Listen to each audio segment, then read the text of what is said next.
એક ખરાબ સમાચાર આવી રહ્યા છે। 1 જાન્યુઆરીથી આ એન્ડ્રોઈડ સ્માર્ટફોન પર નહીં કામ કરશે વોટ્સએપ। શું તમારો ફોન પણ આમાં સામેલ છે? નમસ્કાર દર્શક મિત્રો, તમે જોઈ રહ્યા છો સત્ય ડે ન્યૂઝ। હું છું પૂજા। નવા વર્ષથી લાખો એન્ડ્રોઈડ ફોન પર વોટ્સએપ ચાલવાનું બંધ થઈ જશે। તેનું કારણ જૂની ઓપરેટિંગ સિસ્ટમ છે।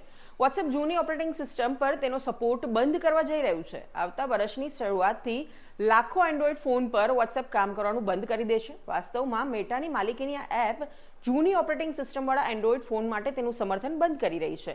આવું લગભગ દર વર્ષે થાય છે જ્યારે વોટ્સએપ જૂની ઓપરેટિંગ સિસ્ટમ માટે તેનું સમર્થન બંધ કરે છે। નવી સુવિધાઓ જૂની ઓપરેટિંગ સિસ્ટમ પર કામ કરતી નથી અને કેટલીક વાર આ સુરક્ષા કારણોસર કરવામાં આવે છે। એન્ડ્રોઈડના આ વર્ઝન પર વોટ્સએપ બંધ થઈ જશે। જો તમે હજુ પણ એન્ડ્રોઈડના કિટકેટ વર્ઝનનો ઉપયોગ કરો છો તો તે તમારા માટે મુશ્કેલ બનશે। 10 વર્ષ પહેલા આવેલા આ વર્ઝન પર વોટ્સએપ તેનો સપોર્ટ બંધ કરવા જઈ રહ્યું છે। આનો અર્થ એ થયો કે 1 જાન્યુઆરી 2025 પછી વોટ્સએપ કિટકેટ વર્ઝનવાળા ફોન પર ચાલી શકશે નહીં। જો તમે આ કરવાનું બંધ કરવા માંગો છો તો તમારે તમારી ઓપરેટિંગ સિસ્ટમ અપડેટ કરવી પડશે અથવા નવો ફોન ખરીદવો પડશે।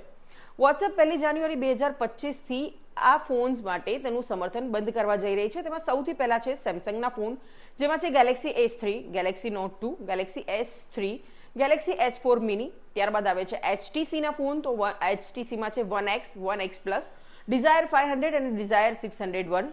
ત્યારબાદ સોની Xperia Z, Xperia SP, Xperia T અને Xperia V। LGમાં Optimus G, Nexus 4, G2 mini, L90 અને મોટોરોલામાં છે Moto G, Razer HD, Moto E 2014। વોટ્સએપના નવા ફીચર્સનો ઉપયોગ કરવા માટે એપને અપડેટ કરતા રહેવું જરૂરી છે। તે સુરક્ષા માટે પણ મહત્વપૂર્ણ છે। બગ્સને દૂર કરવા માટે કંપની સુરક્ષા અપડેટ્સ જાહેર કરતી રહે છે।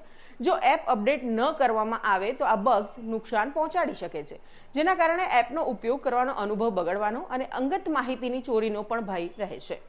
વધુ અપડેટ માટે જોતા રહો સત્ય ડે ન્યૂઝ।